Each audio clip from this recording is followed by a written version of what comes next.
The woman's scream pierced the desert night, echoing through the maze of makeshift shelters and abandoned buses.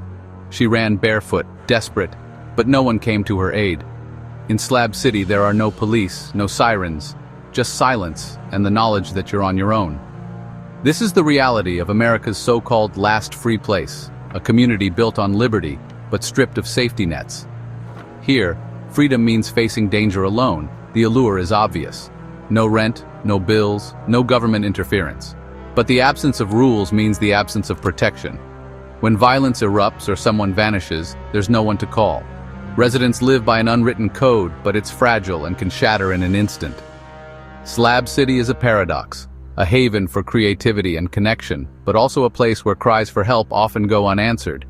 In seeking ultimate freedom, residents discover just how much they once relied on the systems they left behind.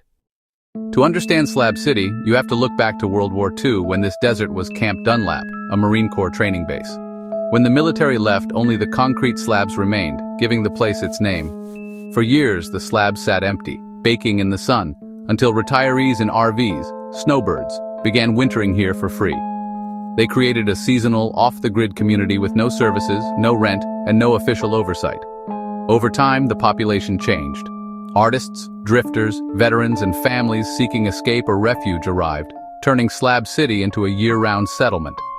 The land is still owned by the state, but it's largely ignored, existing in a legal gray area. With no law enforcement nearby, residents developed informal systems to resolve disputes. But without real authority, order is always precarious. Slab City's history is one of reinvention, from military base to snowbird haven to anarchic society. It's a place built on the ruins of the past, where people reinvent themselves on the edge of the world. The lack of oversight is both its defining feature and its greatest risk. Here, the past is always present, shaping a community that lives by its own rules.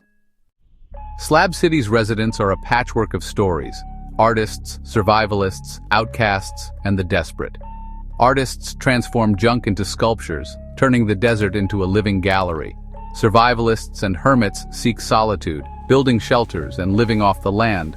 For some, Slab City is a conscious escape. For others, it's the last refuge. The lack of rules attracts both free spirits and those struggling with addiction or mental illness. Drug use and violence are real problems, fueling a volatile social mix. Acts of generosity and creativity coexist with theft and sudden disappearances. In Slab City, saints and sinners live side by side, bound by a fragile, unpredictable peace. The dangers of lawlessness are real, as shown by the disappearance of Zach Novak. Zach, a Canadian adventurer, arrived in Slab City in 2018, drawn by its promise of freedom and community. He was last seen leaving a friend's camp with his dog, and then vanished. In a normal town, his absence would spark a police search.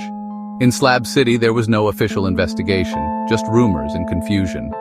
His family searched desperately, but the transient, secretive nature of the community made answers elusive. Conflicting stories circulated. Some said he left, others whispered of foul play. His dog was found, but Zach was gone. In a place where many use aliases and avoid outsiders, accountability is nearly impossible. The desert hides its secrets well. Zach's story is a chilling reminder. In Slab City, if you disappear, you might never be found. Amid the chaos of Slab City lies East Jesus, a living, ever-changing art installation. Founded in 2007, East Jesus turns trash into art, creating a surreal landscape of sculptures and color. Artists build with discarded tires, glass, and metal, transforming waste into wonder. The community's mission shows that everything can be reborn as something beautiful. But even here, danger lurks. In March 2023, a suspicious fire destroyed key artworks and living spaces, devastating the community. The blaze was a harsh reminder of Slab City's fragility and the ever-present threat of conflict. Yet, true to their spirit, East Jesus residents began rebuilding immediately.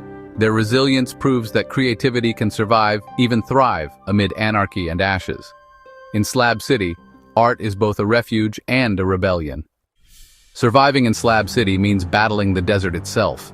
Summer temperatures soar above 120 degrees. Shade and water are precious. With no power grid, air conditioning is rare. Residents dig shelters or cool off in irrigation canals. Dehydration and heat stroke are constant threats. There's no running water. Every drop must be hauled in from miles away. Waste disposal is DIY. creating health risks and squalid conditions. Rattlesnakes, scorpions, and coyotes are daily hazards. Medical help is far away, and emergencies can be fatal. The isolation is profound, geographically and emotionally. For some, the solitude is a blessing. For others, it's a source of loneliness and paranoia. Life here demands vigilance, resourcefulness, and a willingness to accept risk. The desert is both adversary and guardian, shaping every aspect of existence. In Slab City, survival is a daily act of defiance. Why do people choose Slab City? One word: freedom. Here, you're free from rent rules and judgment, free to reinvent yourself. For the marginalized, it's a rare place of acceptance. Community forms out of necessity. Neighbors help each other because no one else will. Bonds are forged in struggle, and a sense of belonging grows from shared hardship. But this freedom is double-edged. Without laws, there's no protection. Without judgment, destructive behavior can flourish. For every story of creativity, there's one of violence or loss. Slab City is a real-world experiment in radical liberty, messy, dangerous, and deeply human. It forces us to ask, how much freedom are we truly willing to risk?